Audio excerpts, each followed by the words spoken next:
Hello, everyone. Welcome to our psychology study group. This module, we will be studying the relational world and the ways and therapeuticals of love. We have here with us tonight, Dr. Anahy Fonseca, and we also have on the next study group, participate with Lionel Corbett. This is our monthly study group, and this is our first group, the first meeting we are having on this module. So now I would like to hand it over to Anahy to start our study group. Over to you, Anahy. Thank you, Fabrizio. Hi, everyone. It's a pleasure to be here again. And thank you, Fabrizio, so much for making it possible for us to have this wonderful study group. It's the second year, and the previous year, I think all of the meetings have been recorded, right? And then Fabrizio can tell you all where you can watch them. We are going to be covering a lot of grounds today, and just relax. It's a lot of subjects for us, and it's very interesting because it's Jung's typology, psychological types. But people sometimes can find it a little difficult in the first time. So it's great that Fabrizio is recording everything, that you can just go back and watch again. And if you have any doubts about any concepts, people that are watching here for the first time, everything that we are going to be talking about, every concepts, archetypes, the Jung's concept of the self, the ego. So we have special meetings about all these subjects that you can find in Fabrizio's Bournemouth Spiritist Center, right, Fabrizio, in the YouTube. Okay, just go there, look for the specific topic that you want to, I want to know a little more about the ego, then you go there and you have a special meeting all recorded about the ego consciousness, for instance, okay? So I'll just now start sharing. Let me just see. I think it's been a while, so I just have, oh, Fabrizio says I'm disabled. Okay, I have just enabled you now. Go ahead. Okay. So let's go. Let's see. So is that okay? Everybody's watching this? Yes. Yeah? Okay. So let's start with what? Synchronicity. You guys that know me, you know that I love to talk about synchronicity. We have had a special class about that, meeting actually, it's not a class. And of course, from the WhatsApp group, and who is watching for the first time, that we talked about a lot about that Fabrizio and I were planning which subject we should talk about this year.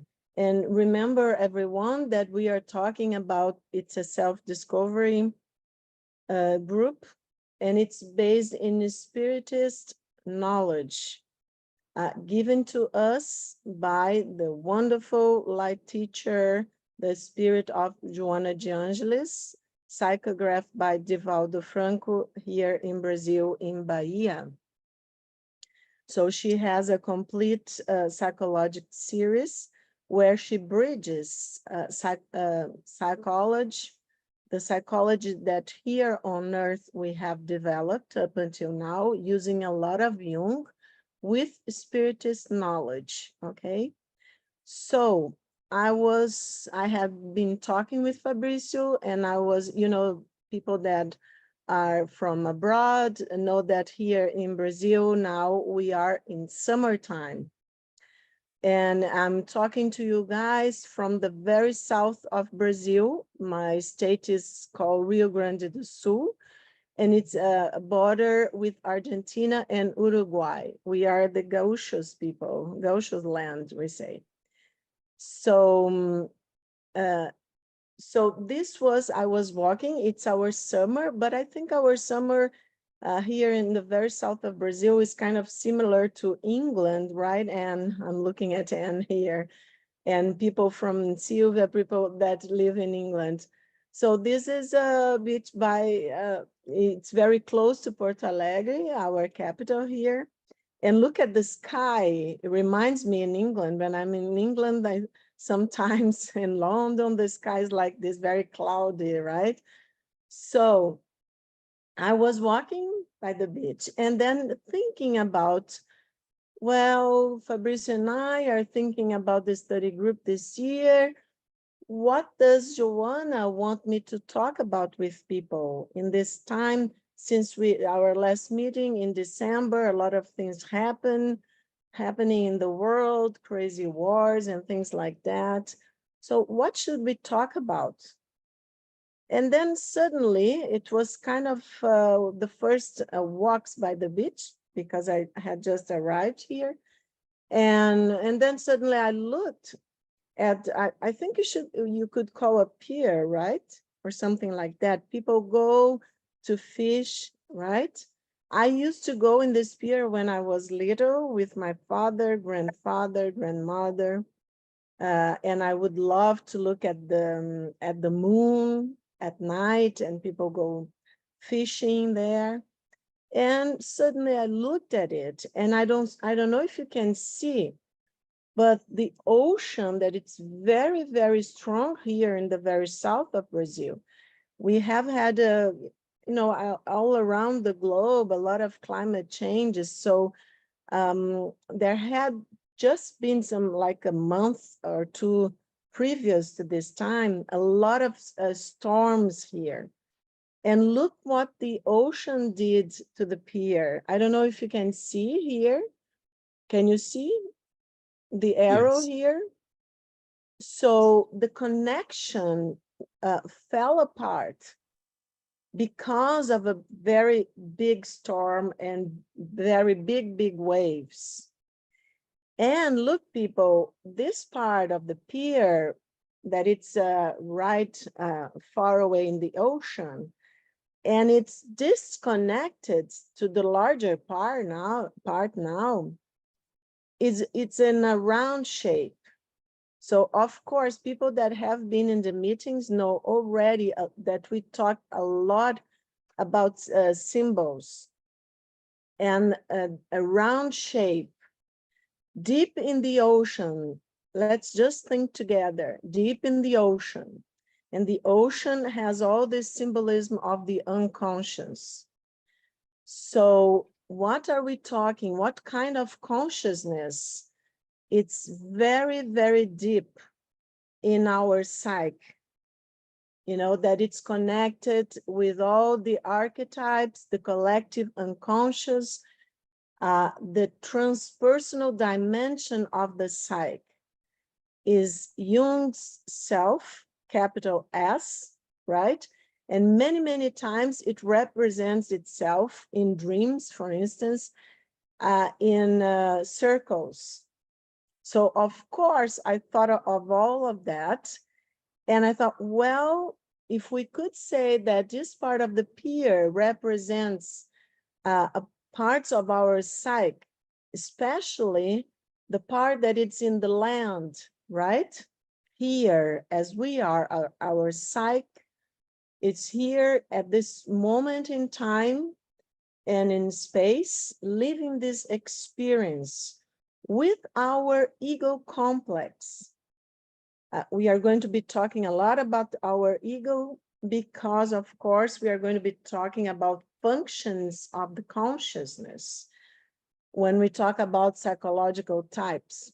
So what I thought at that point, I said, well, I will ask Fabrizio what he thinks of us doing this year the meetings about this wonderful topic that Gelson and other of Joanna's teachers put together, that it's called the relational world.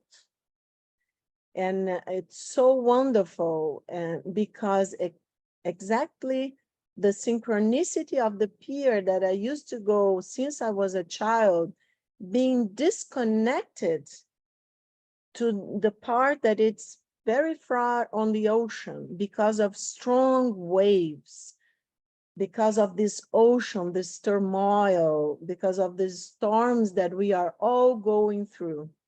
So I wanted to bring this image for you because the relational world means and the psychological types, Jung psychological types, and the functions of the ego, of course, means, all of this mean that we must be connected, and the struggle of the ego to adapt not only to the outer world, but to the inner world, right?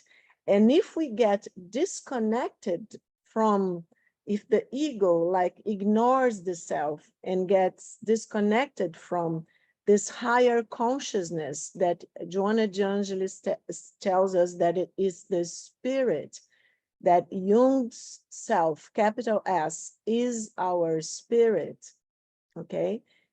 So what happens is that we get sick. The world is kind of sick because many people are disconnected from their higher selves. The ego is kind of lost. And a lot of things that we are going to be seeing today when we talk about psychological types. And so I thought this was a wonderful synchronicity that I had to talk to you guys about that.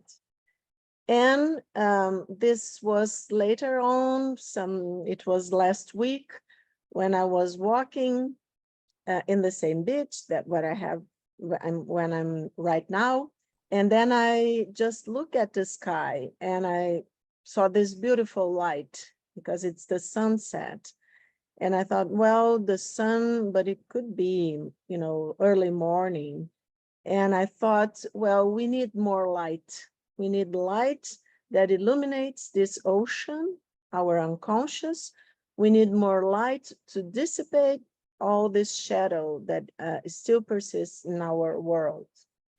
So let's go now to the next slide that is talking about this wonderful book, The Awakening of the Spirit.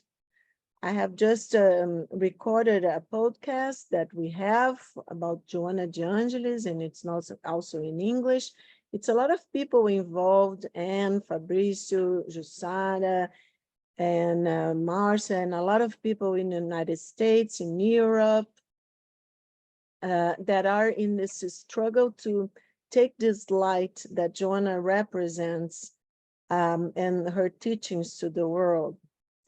And so this beautiful book, The Awakening of the Spirit by Joannei and Divaldo, that I think right now is being translated to English, but I brought a little bit to you. So in this book, Joannei says that today's human beings, after the great and unimaginable flights of knowledge and technology, struggle surprised in the murky waters of restlessness and suffering, realizing that the millennia of culture and civilization that have broadened their horizons of understanding did not solve their great emotional challenges. There is an immense gap between the Homo technologicus and the spiritual being who is unequipped with resources for the great confrontations proposed by the mechanisms resulting from their own constructions. And I think it was another synchronicity because I was studying this book for the podcast, and I was also at the same time preparing this first meeting. So of course, the mentors, the spiritual teachers, they know that we struggle here with our egos, and they kind of help us in a way that we should be going. So Joanna says robotization, globalization, programming through the intricacies of the internet, the dehumanization of feelings, pay attention to her words, dehumanization of feelings, aimed at conquering power, glory, and pleasure, have painfully conspired against the essential being, which covers itself with the physical structure in order to carry out the ministry of evolution. We are here to evolve.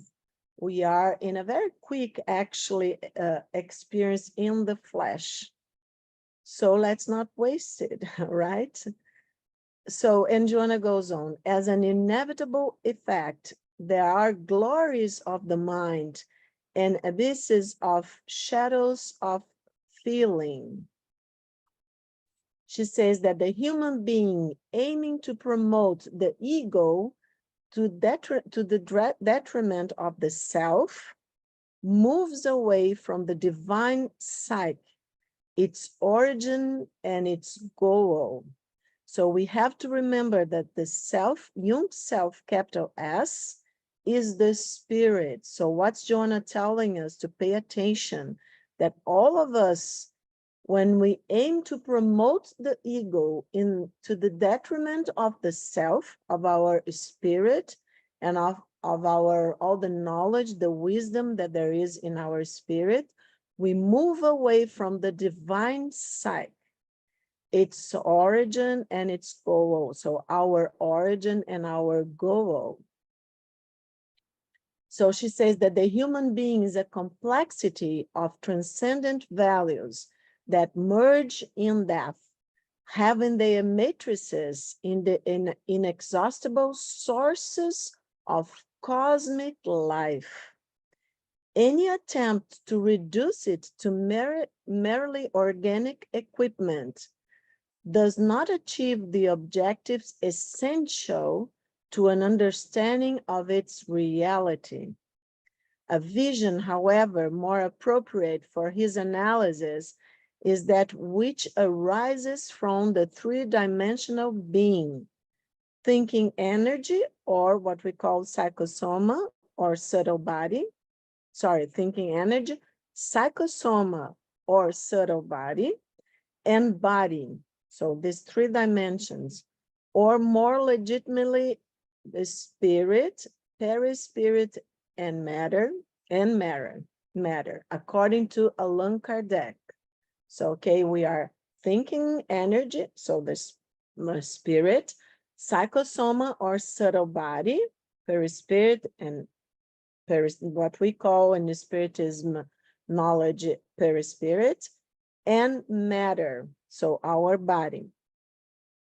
So spirit, perispirit, and matter is the way that Allan Kardec, that codified the spirit knowledge, called the thinking energy, the subtle body, and the body.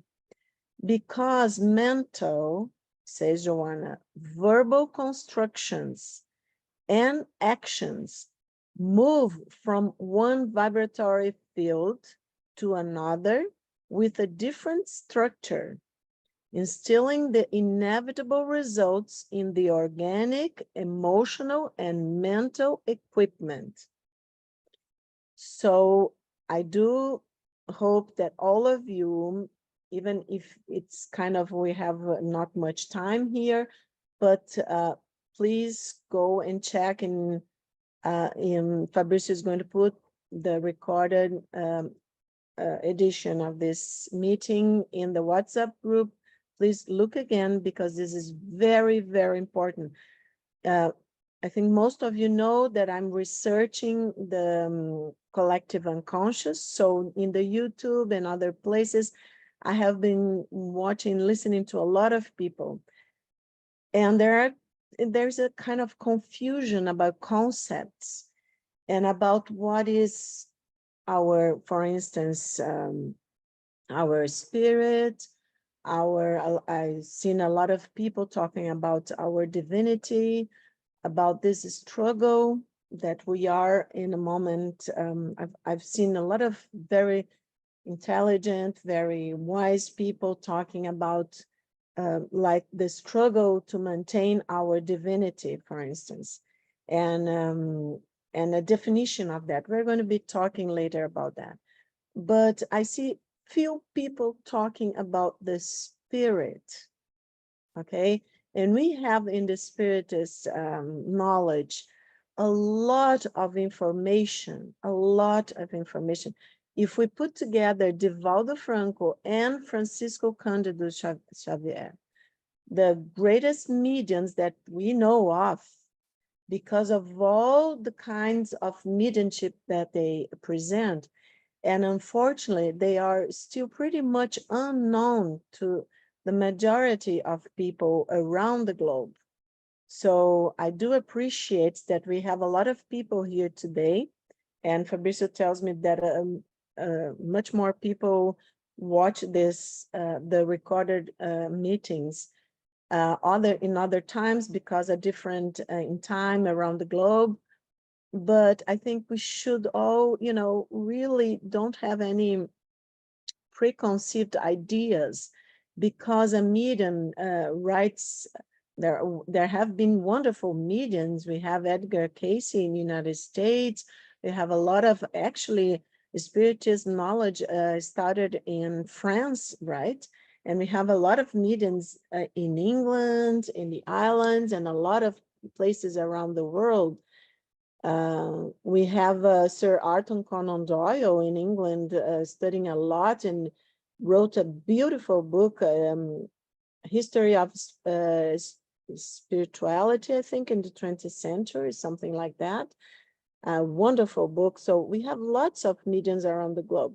But putting together Divaldo and Chico Xavier, I think we will have more than 1,000 books, and all psychographed from different spirits. These people, it's a lot of information.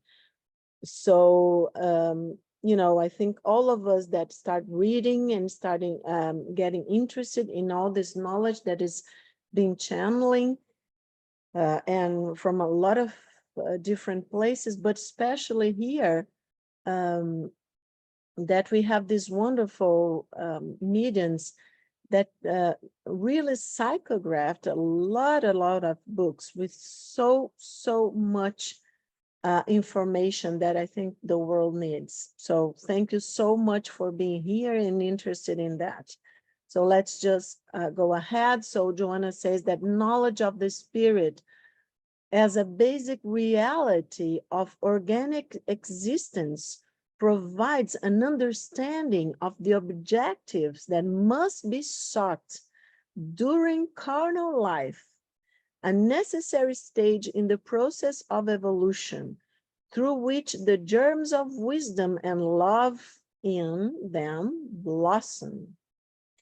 So we have to understand better, we have to know better our spirit, our psyche, that happens when the spirit is incarnated, as a basic reality of organic existence. I have seen some crazy notions, that we are here for no reason, for some bad planning of whatever. I don't know if you guys have also listening to some things like that.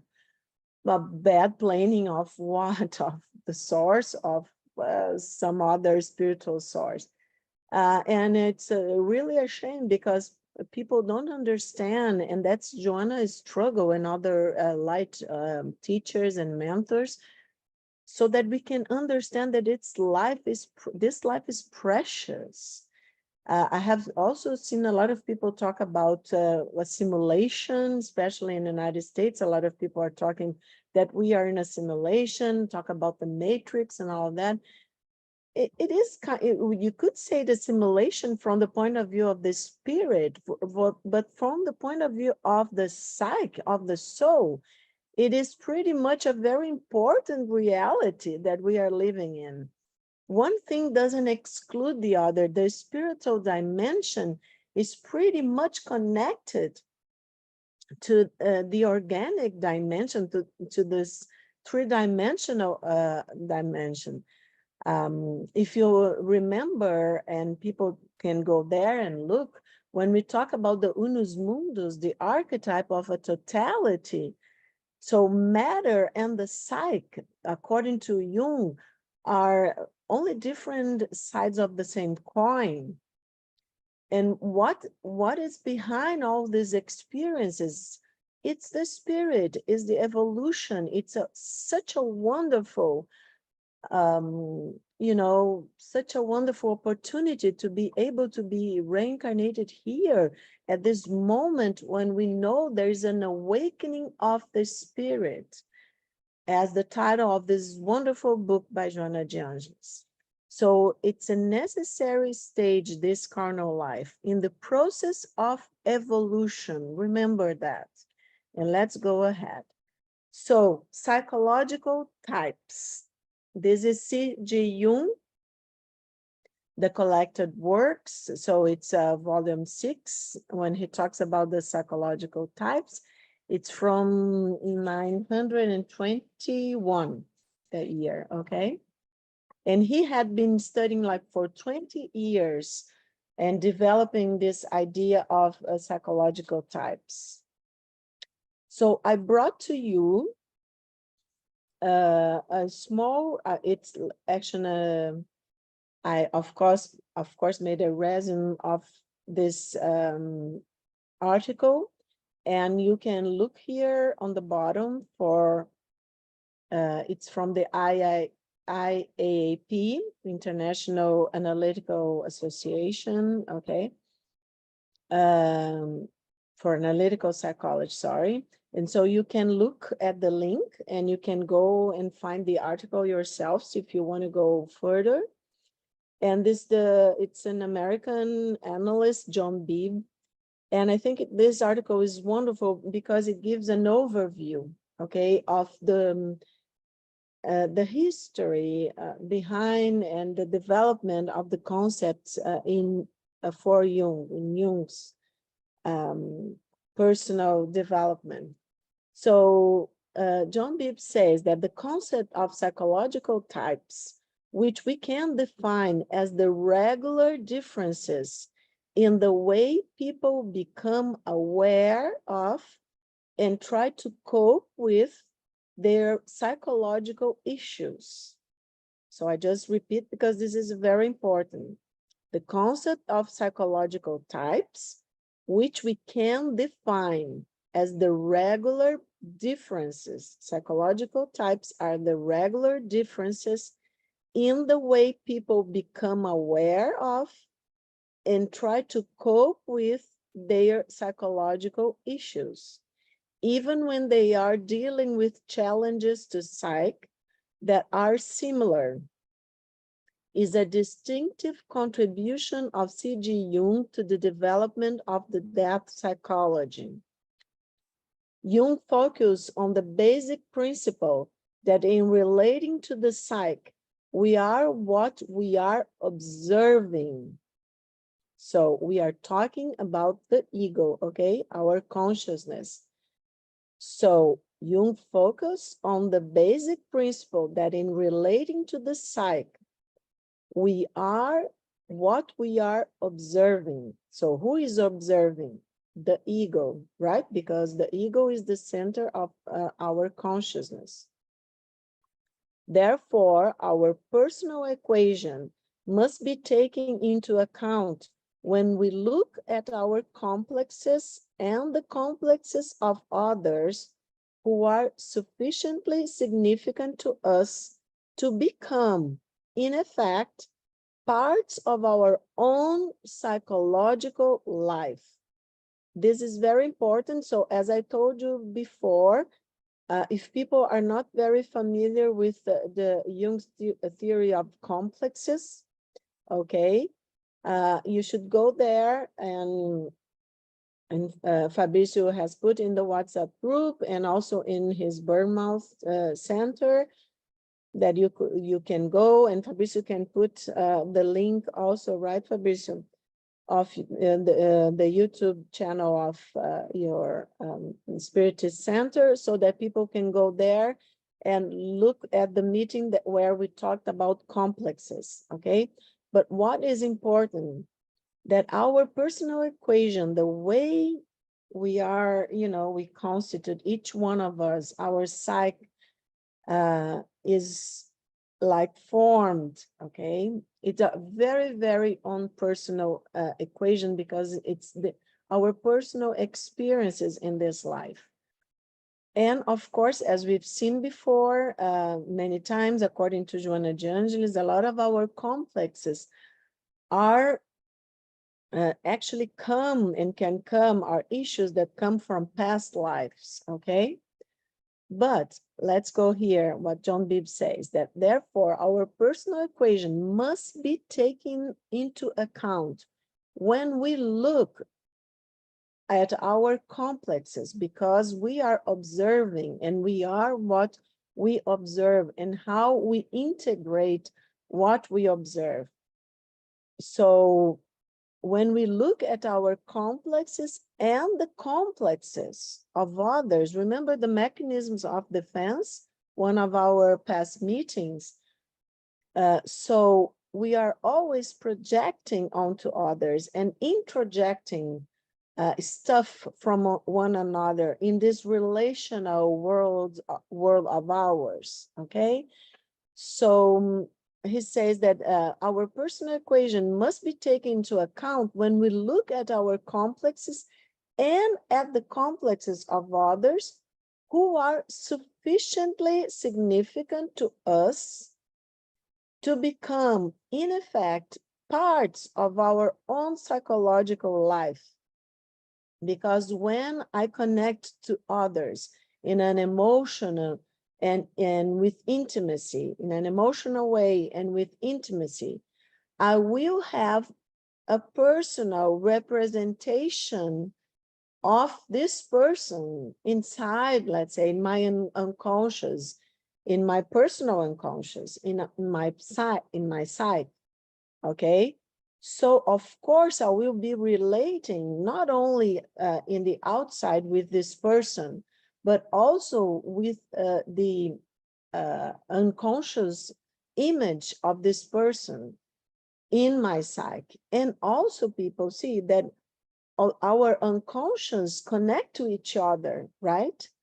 So, okay, in a deeper level, remember that we saw the iceberg, the symbol of the iceberg, when we talked about conscious and unconscious, and personal unconscious and collective unconscious is all there. People that are here from the first time, don't get stressed. You can all go there and in the YouTube channel and look for this meeting, okay? But remember that we all have complexes. We all have, Jung also said, the little people inside of ourselves, we could say, subpersonalities, he also called, okay? Like the inner child, we are going to be talking about the wounded child in this, in one of our meetings this year. So we have the inner child, we have the complex of the mother, the complex of the father, and we know, for instance, that Freud got like his focus was on the inner child, the complex of the mother and the complex of the father. And when we say the complex, we are talking about our inner representation of our mother and father, not only, and of course, we are not our mother and father. So we will have an idea, we will have an experience of them, and they, in our own personal unconscious, they will be one part of one of our complexes, okay? Our experience with our father in this life will become our father complex. Not only with my father, for instance, I can have a teacher, a grandfather, other figures in my life, emotional and with intimacy, people that have represented a father, for instance, for me. So they will all be part of my father complex, okay? With mother is the same thing, and many other different complexes. The sister that I am, the friend that I have been, the wife, the husband, whatever, you know, different experiences when they are very charged, emotionally tuned, Jung called the complexes. So when they are very charged with psychic energy, with libido, with emotion, they turn into a complexes, into one complex or more complexes, okay? So it's just to give a little explanation for people that are getting familiar with that. So, of course, each one of us has a personal equation, a different way of dealing with our internal world and complexes, and with the complex and internal world of others that are, for us, are external in a sense, right? So we have to understand the way that I deal with this complexes. Let's go a little bit ahead. So in antecedents, John Bibb says that Jung's studies in Paris, immediately after receiving his MD in Basel, brought him into contact with both Janet, of course, because it's French, who was studying subconscious fixed ideas, and Binet, I think it's French too, who was exploring different forms of consciousness that affected the way people learn. Binet's notion of introspection was the knowledge we have of our inner world, our thoughts, our feelings, and externospection, what he called the orientation of our knowledge towards the exterior world as opposed to knowledge of ourselves, and his recognition that the formal attitude makes one a subjectivist with more spontaneous imagination, and the later as objectivist with more capacity to control the imagination, clearly influenced Jung's early scientific work. So in Jung's initial observations in Zurich at the Burgosli Hospital, Jung undertook his own studies of the effect of the affect-tuned complexes. Remember, we have a meeting about that. We talked a lot about that. So Jung's use of the word association test with normal subjects led him to recognize that there were indeed two types of people with regards to the way the test situation was approached. One was a type, so according to Jung, a type who in the reaction makes use of subjective experiences, often emotionally charged. And the second was a type who shows in the reaction an objective, impersonal habit of mind. So what he meant about that privileged feeling and the type that privileged impersonal observation. In this way, Jung first established the difference in rationale involved in the way people approach being reasonable in relation to their own undoubted tendency to have emotionally tuned complexes. By 1913, this early view had crystallized the notion of two types of psychological stance. One that could be called extraverted and feeling. At that point in 1930, Jung called joined extraverted and feeling, and one that could be called introverted and thinking. And I just wanted to tell you that it's pretty much, I think, Jung's psychological type was introverted thinking. So, of course, all of us elaborate, and study, as John Bibb is saying, from the point of view of our personal experience, personal equation, okay? But this is 1913, and he wrote Psychological Types in 1921. So let's see what happened. So Jung's discovery of irrational consciousness. So John Bibb says that under the pressure of both life and world situations of extreme stress, remember that Jung broke up with Freud in 1912, 1930. So he was in a time what very, very stressed, and he started writing the Red Book, the Black Books, and all of that, right? So under the pressure of both life and world situation of extreme stress, Jung radically expanded his understanding of what he had to come to call the type problem. His discussions with his psychiatrist friend and colleague Schmidt-Giesen in 1915-1916 underscored the futility of trying to explain everything involved in type differences through a two-type model that equated introversion with thinking and extroversion with feeling.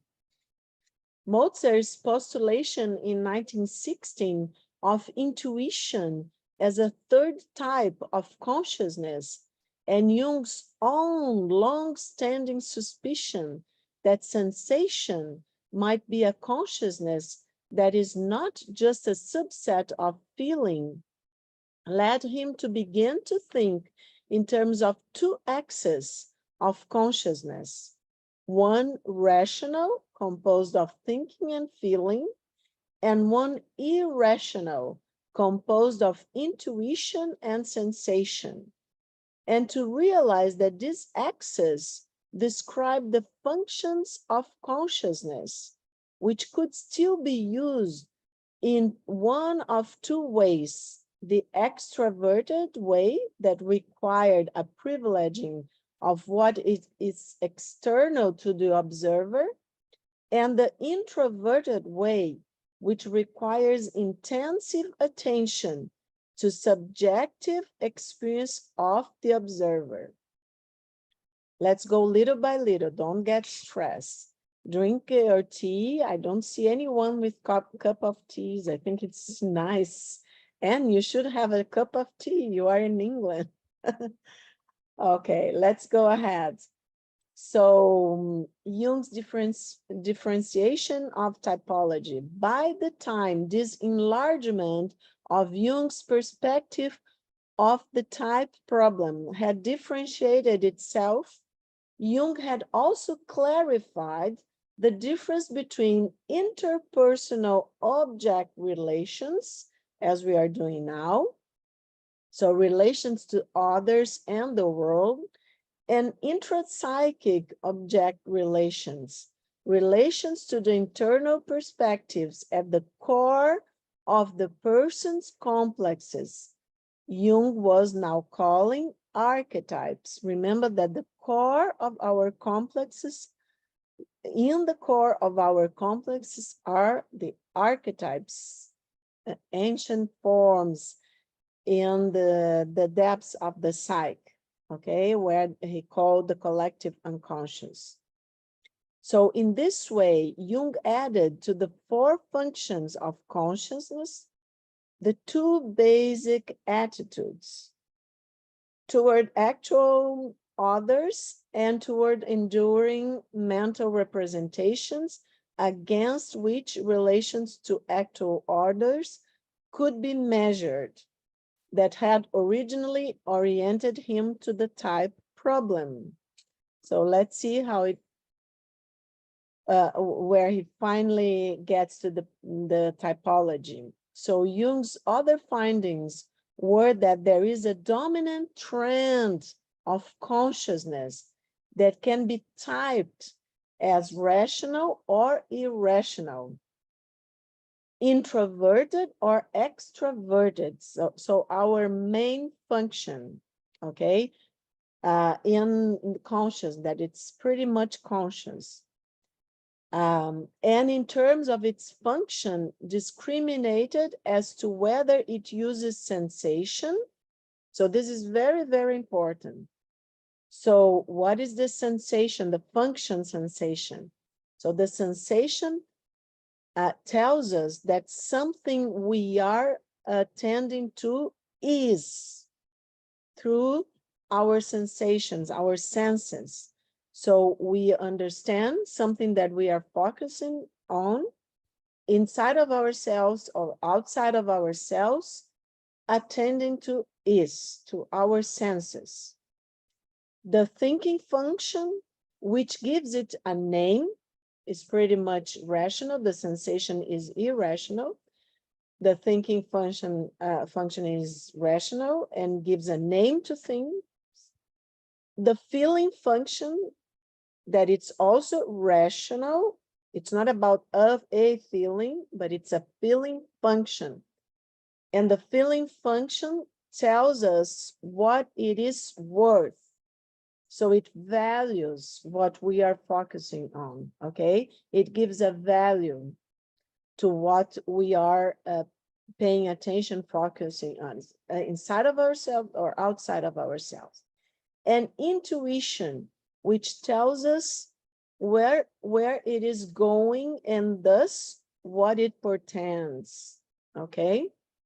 We are going to be seeing more about that, but it's just to give you an idea of the different types. And remember, there is a dominant trend of consciousness. And since there are four conscious, we say that the first two conscious four functions. The first two are pretty much conscious. And of course, the other functions must fall in a kind of unconscious way. They will be unconscious. But we are going to see this better. But there is the main functions, the dominant trend, and an auxiliary function, okay? And the others will follow. We have the four functions, but the difference is which one it's the dominant or makes the dominant trend, which one we use more in our daily life, help us to adaptation, to adapt, okay? And so this will be the main function. So we go from the more conscious to the more unconscious, okay? And in the four functions of consciousness. So let's go.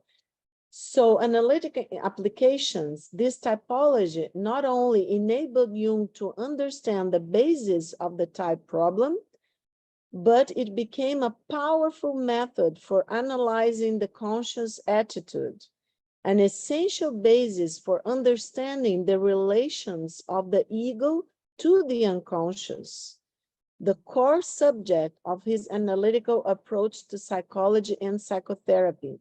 Because when we are in a therapeutic setting, in a psychotherapy or analysis, we want to know the attitude of the conscious towards the unconscious. So the attitude of the ego to the unconscious. This is very, very important, because remember, we have to know better ourselves. All these meetings are about self-discovery, right? And we really, what we don't know is what is in the unconscious. So we need to know how our ego acts or perceives or, or feels and understands and acts towards the unconscious, and of course, towards the unconscious and the complex of other people. So Jung's is a theory of consciousness that presupposes a relation to the unconscious that we do not originally understand. It is the nature of our psyches to cloud and crowd our relations with both others and ourselves with complexes, remember? These complexes themselves form a reservoir of consciousness, according to B, that can be typed according to Jung's model of 8 basic types of function attitude: extraverted sensation, introverted sensation, extraverted thinking, introverted thinking, extraverted feeling, introverted feeling, extraverted intuition, and introverted intuition. These different types of consciousness are the building blocks of personality type. The subject of psychological types is not complete, however, without an understanding of the expanded relation to the unconscious that can ensue when the type problem is consciously recognized. This for Jung was the transcendent function that could enable us perhaps to transcend the type problem itself in a more unitary experience of consciousness. What does that mean, people? For instance, when we are a couple, Jung says that people with different typology, but complementary, for instance, if I am a thinking function and my partner is a feeling function, just to make it very simple, okay? We are in different types of actually acting, understanding, inner world, outer world, reacting to one another. And Jung says, well, the complementary partners, for instance, in typology, are the best ones if they don't kill themselves first, each other. Okay, so this is like a joke, but the thing is that if we are able to you know, to be okay, to make space and to endure, let's say, the other person's way of dealing with things, that it's the opposite of our main function. But remember, we all have the 4 functions. So the opposite of my main function will be in my unconscious. That's why the Bib is saying here that the subject of psychological type is not complete without an understanding of the expanded relation to the unconscious, because the function that it's deep in my unconscious will be, you know, my hell on earth. But also, I have to learn to deal with it. So that's why Jung say that the opposite partners, for instance, in life, or brothers and sisters, for instance, I love my sister, but I can't stand being near her, you know, or my brother or whatever. Why? Because we are opposing psychological types. But at the same time, if I you know, try to understand, try to listen, to have intimacy with this person that it's kind of the opposite of myself, I will be practicing my inferior function. We call inferior function the function that it's deep inside the unconscious. That's why Bibi is saying that it's very important to understand the expanded relation to the unconscious, okay? So then I will be, it's like an exercise to expand my consciousness. Isn't that great? So don't fight and don't, you know, be very upset with people that you love very much and are your opposite in that typology. They are helping you, you know, that's a good thing. And this is from the Red Book, an image. It says amor triumph or triumphant, that it's in Latin, but amor is love, and it's in Portuguese also, amor, love. So it's triumph, love. okay? And this is in the red book. It's one of Jung's mandala that it's actually the sacrifice of the 4 functions. Because remember the concept of individuation. Please, people that have never heard about individuation, go there in the meeting about individuation. Ask Fabricio, what's the meaning of individuation? If you have not been in our WhatsApp group, because people that is in the WhatsApp group and just forgot about this meeting of individuation have access, but people that have gotten in the WhatsApp group now, I think, right, Fabricio, don't have access maybe to the previous post. So just go there in the YouTube channel, and then you are going to see the individuation, meeting about individuation. But we have to sacrifice the main, in a certain way, the main function, okay, the dominant trend of our consciousness, because we need to expand our consciousness. We need to develop all the 4 consciousness, actually, really, if we are able to, during our individuation process, okay? So that's the mandala, Jung's mandala about the sacrifice of the 4 functions. And in the red book, Jung says that one only gains a vision of the whole by embracing one's opposing principle. He was talking about here about typology. Remember, he started, I think, the red book in 1913. So he was in the beginning of thinking about that. And there is a prayer, look at that, a prayer. This is by Jung, this quotes. And remember, he was thinking function. So the feeling function, and that for him was related to pleasure, was like his hell on earth, you know, was the inferior function. So there's a prayer here where Jung says, may the thinking person accept his pleasure and the feeling person accept his own thoughts. This is trying, you know, to be more in a whole, you know, more complete. This is individuation process.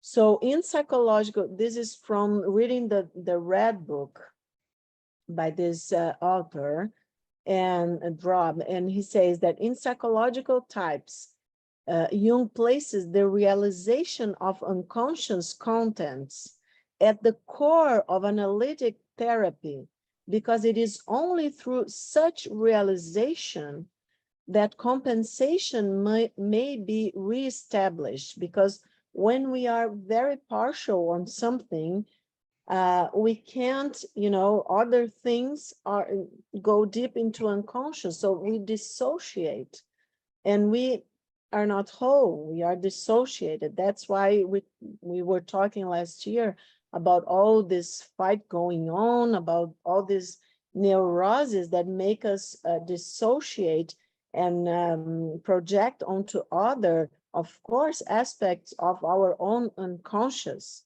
So we have to pay attention that we need to reestablish, you know, a sense of balance. And this is evolving consciousness. Remember Joannei de Angelis in our first slides.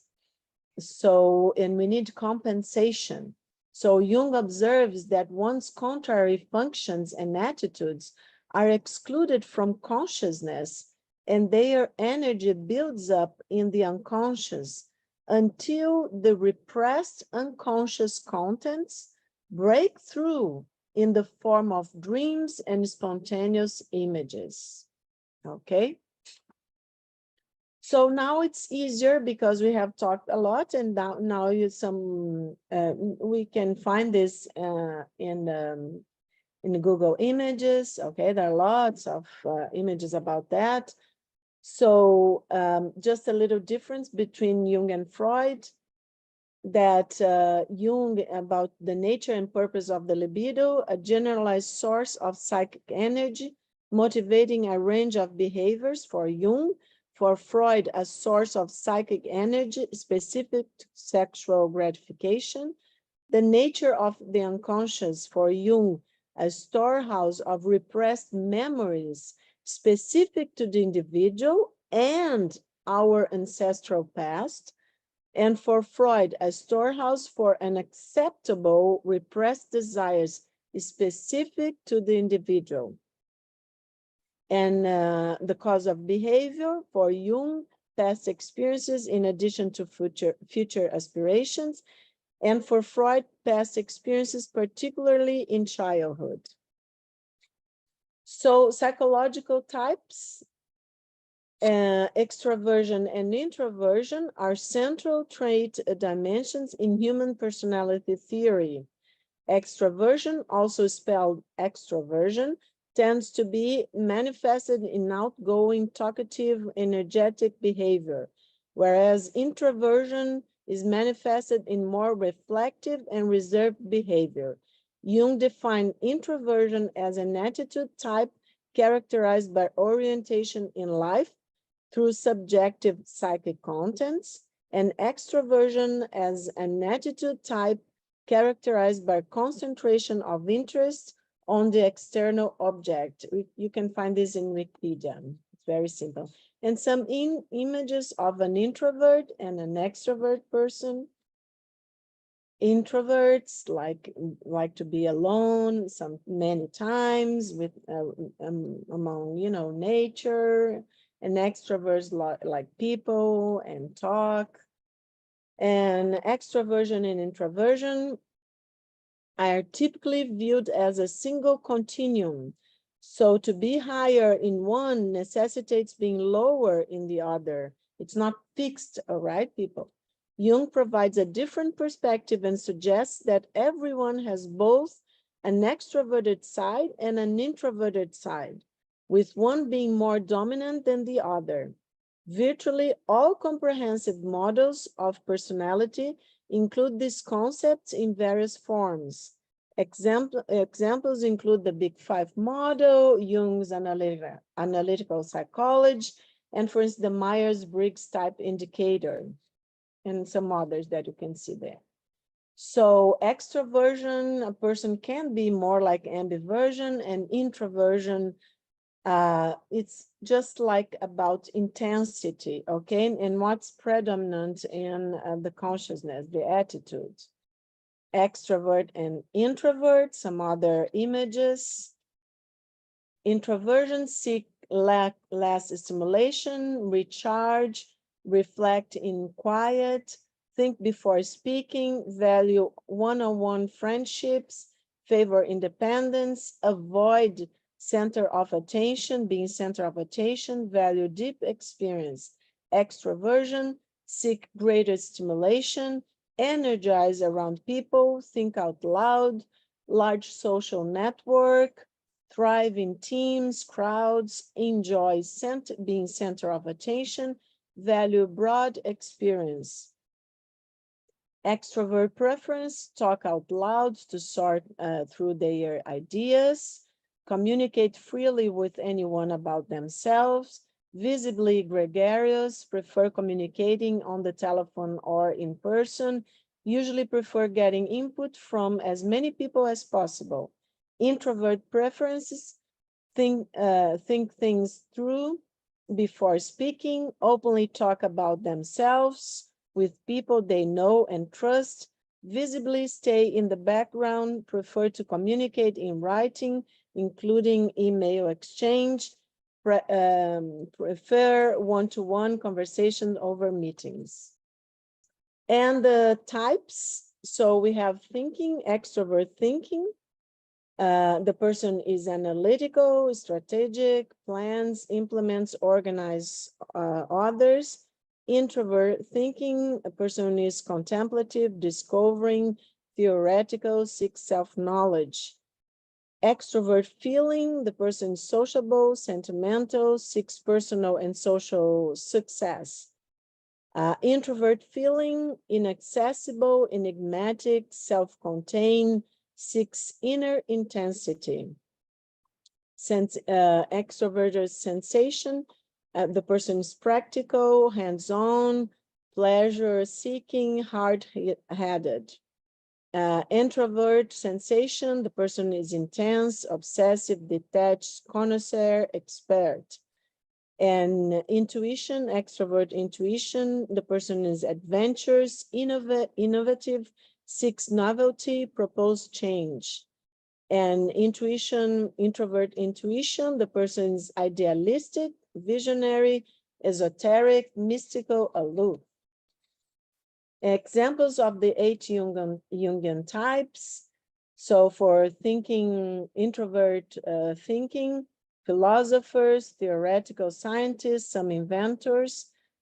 Extrovert thinking, research scientists, accountants, mathematicians.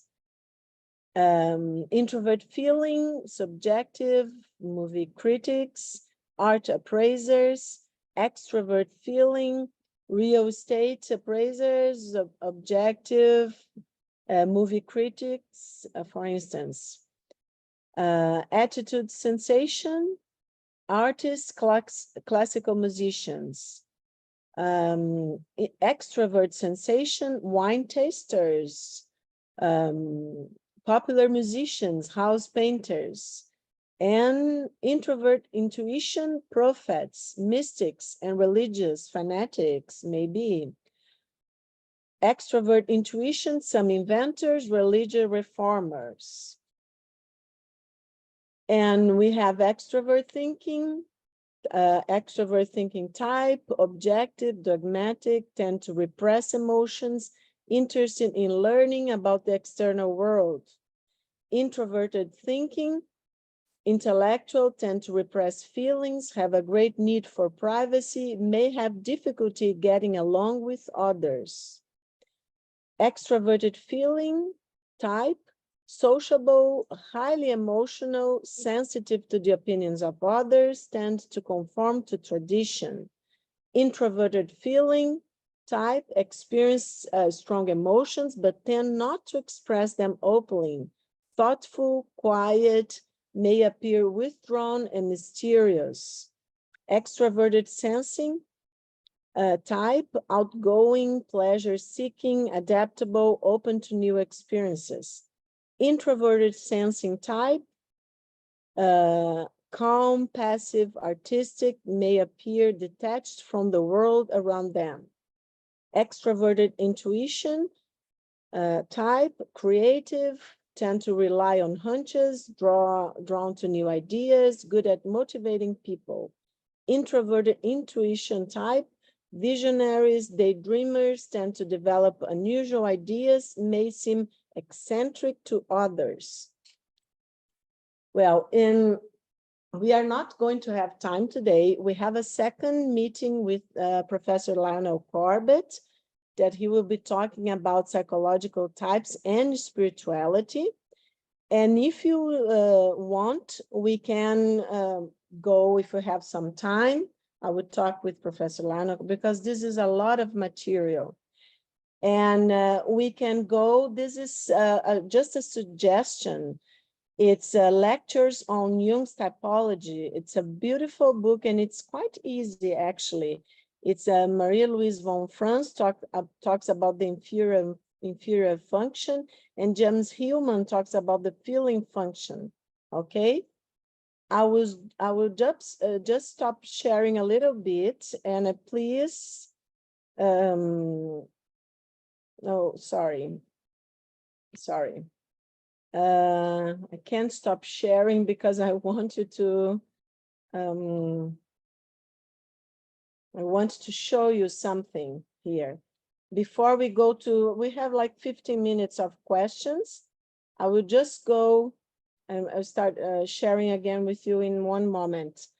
So people that want to go more and see great examples that von Franz gives, please go and read a little book of this wonderful book. It's not a big book. And everybody chose to a monthly meeting. So I wanted to bring you these books so that you could go and have some references, okay? Well, what happened? Sorry, people. I thought that I had, I would just have to do like that. I thought that I have gone through all the, oh, sorry. Okay. Don't get dizzy. Okay. But those were some slides from the book. But since we are in a monthly, but Lionel will be talking, and I will be with you next Sunday. But then it's going to be monthly, okay?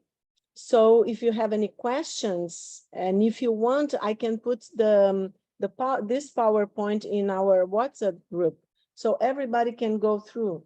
People that don't want to read Maria Louise and James Hillman book can have I can put the PowerPoint in our group. I just hand it over to Sylvia and other people that want to ask, but I just wanted to read in the final words this beautiful sentence, the beautiful small text that Professor Lionel Corbett wrote, and you are going to see to what. He said, "We live in a world that seems to have lost any sense of mystery. Science, technology, a mechanistic approach to life, and rational thought seem to have eclipsed our sense of wonder and meaning, because they seem to explain so many things that used to make the world magical. We no longer feel connected to a larger cosmic order. We have paid a great emotional price for this loss, which makes life less meaningful, and we try to escape from this sense of meaninglessness by distracting ourselves with entertainments of many kinds. We need new sources of wonder, mystery, and enchantment.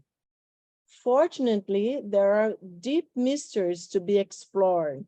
Jung's psychology can be seen as an attempt to re-enchant the world, to restore our sense of amazement, and to re-spiritualize the world.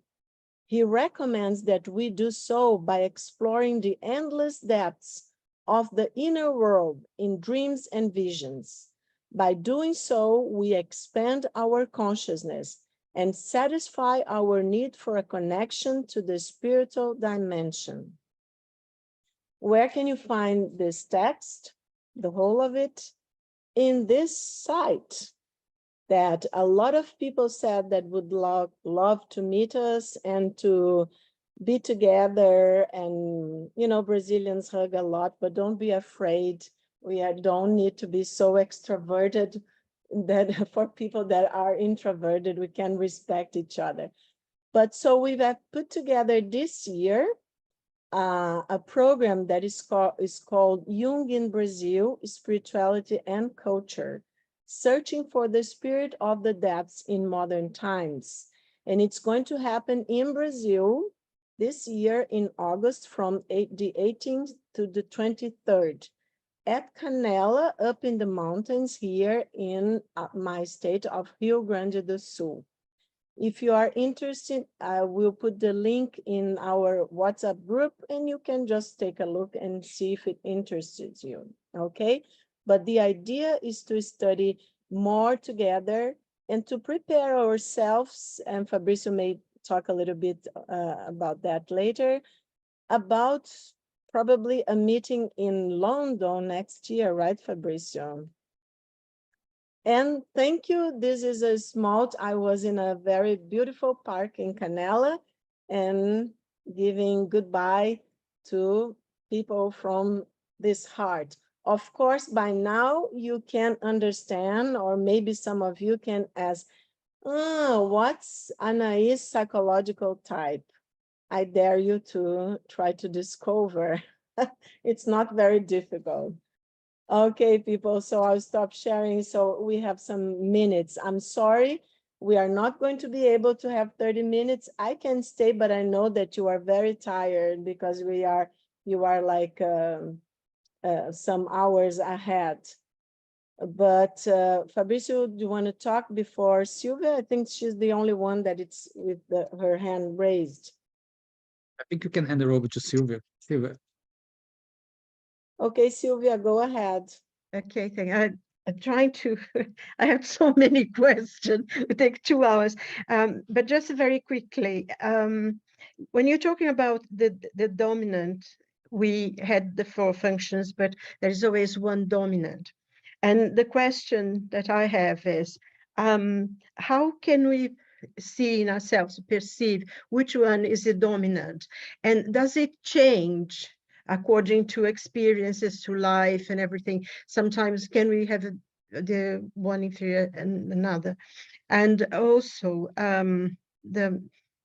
was going to ask another one with them. I just skip to this question at the moment. I don't want to. Okay, thank you. It's a great question. And please write your questions. We won't have much time today, but you can send to, I will apologize for people that don't know me. I work like, I see people like 8 to 10 hours a day. So I have little time, you know, to answer WhatsApp, and I'm not in social medias and things like that. So we have in the last year, we said that any questions you can send to Fabrizio, and then he can send to me, and I can think and answer if it's possible, or I will answer anyways in our next meeting. Okay, it's just, I apologize, but you know how it is in these days. Sometimes it's a lot of things, and I apologize if someone sent me WhatsApp and I haven't seen, because I receive a lot of WhatsApp from patients and things like that. So if it's something urgent and you wrote to me, and you can send to Fabrizio, but if it's personal, you can just send it back, because there is a problem that with the WhatsApp, that the message falls and it gets lost. But to answer Sylvia, the main function is the one that helps the ego to adapt more, you know, and to adapt to the, not only to the outer world, but to the inner world, to understand, to deal with the inner and outer different issues. Okay, Sylvia, and I will give you an example. And your question is really great, because yes, we can be functioning actually not with our main function, okay, the dominant function in the conscious. We can be functioning because we are influenced by the environment. So we can be functioning with our inferior function sometimes, okay? I will give you an example. I'll give you myself as an example. As a medical doctor, for instance, and if there are other medical personnel here, you can understand me. We have to think the medical reasoning, it's pretty much Cartesian these days still. So I have to look for what's causing the symptoms, right? In general, in different specialties. So the thing is that I have to reason the cause and consequences and develop my thinking. So when I started many now years ago, decades, if you are not so many decades, but my Jungian training, my supervisor would say, "Oh, Anahy, you were thinking, your psychological type, your main function is thinking, extroverted thinking type." And I said, okay, because you write very well and you reason very well. But I had people such a hard time in medical school. I couldn't wait to finish medical school, you know, because I went to medical school because I wanted to be a psychiatrist. And as I told some of you last year, I wanted to be a psychiatrist because I wanted to be a doctor of the soul. I didn't even know what that meant, but of course I didn't. It was not in medical school and being trained in Freud and psychoanalysis that I was going to be exactly the doctor of the soul. I hope Joanna considers me nowadays. I'm trying, struggling to be a doctor of the soul, but and after finding Jung, okay. So she told me, my supervisor, that, and she was a very, of course, she was a supervisor and a very experienced Jungian analyst. She told me that I was, but she was my supervisor. She was not my analyst, okay? So she told me that I was thinking, extroverted thinking. And I went to my analyst, okay? And he said, no, you are not extroverted thinking. You are extroverted feeling type. So I was, the whole of medical school, I was in hell, okay? If you can say, why? Because I was working, functioning, okay, with my inferior function. I was doing well. I did great. I had A's. I'm not saying, oh, you are such a, you know, I studied a lot, but it was my inferior function. So I didn't like to go to medical school. I had a hard time. I couldn't wait to, you know, to get to psychiatry, for instance. That was my main objective. So I hope I have answered you, Sylvia, that because you choose something, because of your environment, you could be working through your inferior function, okay?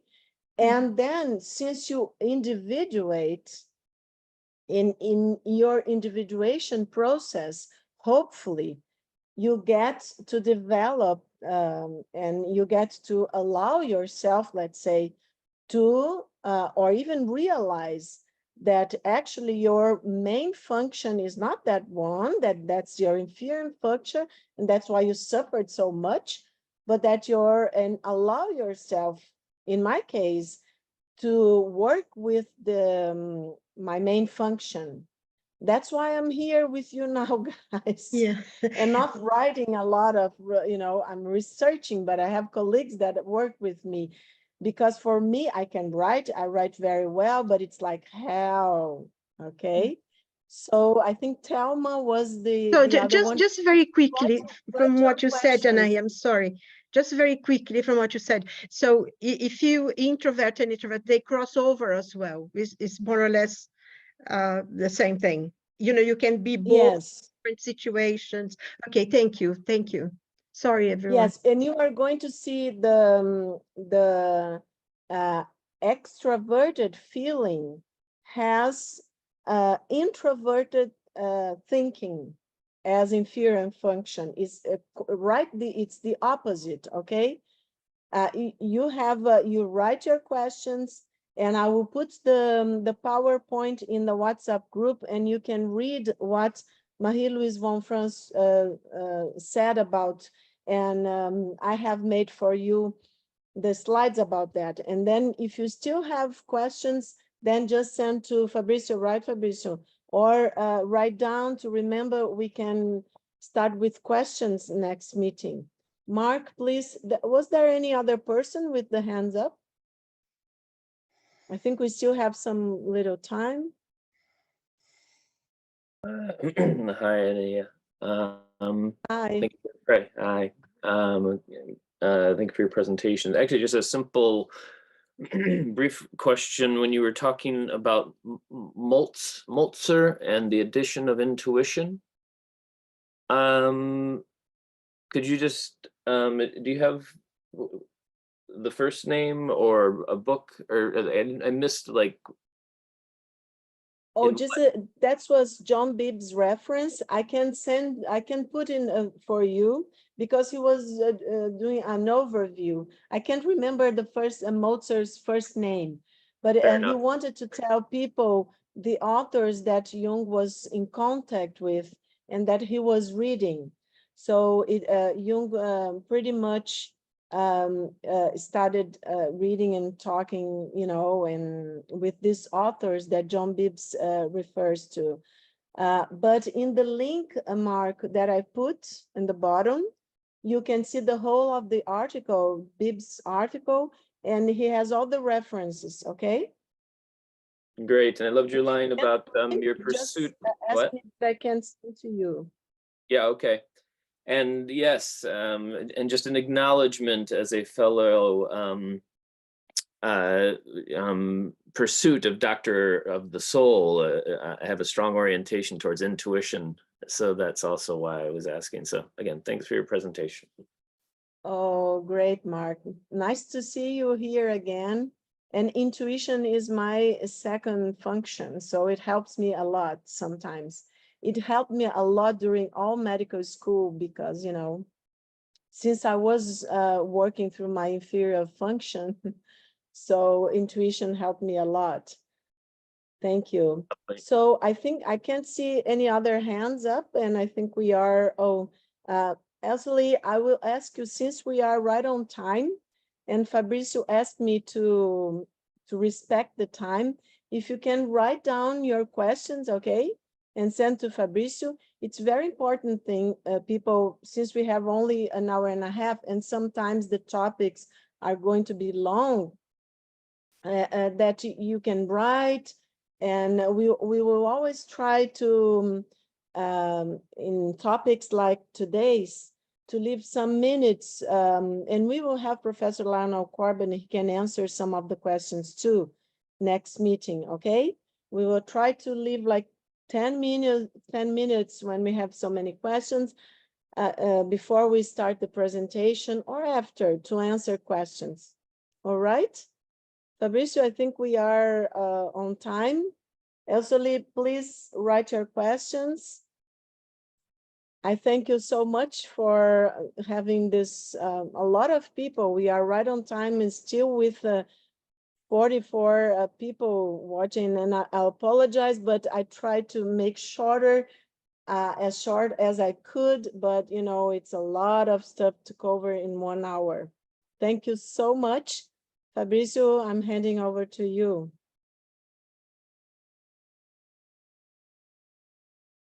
Or maybe Fabrizio, his internet is down. Can you still listen to me, people? Yes, we're still listening to you. Thank you so much, Anahy. It was wonderful. So read more about it. Thank you. Can you hear me? Thank you. Thank you all for being here. Now we can hear you. Great Oh, to you're have you back. So what I just want to say, our next meeting is on the 3rd of March, and the topic is psychological types and spirituality with Lionel Corbett. So I will see you on the 3rd of March. Okay, for thank now you, and have a good Marcelo. night. Bye. Bye. Oh, bye-bye. Thank you. Thank you.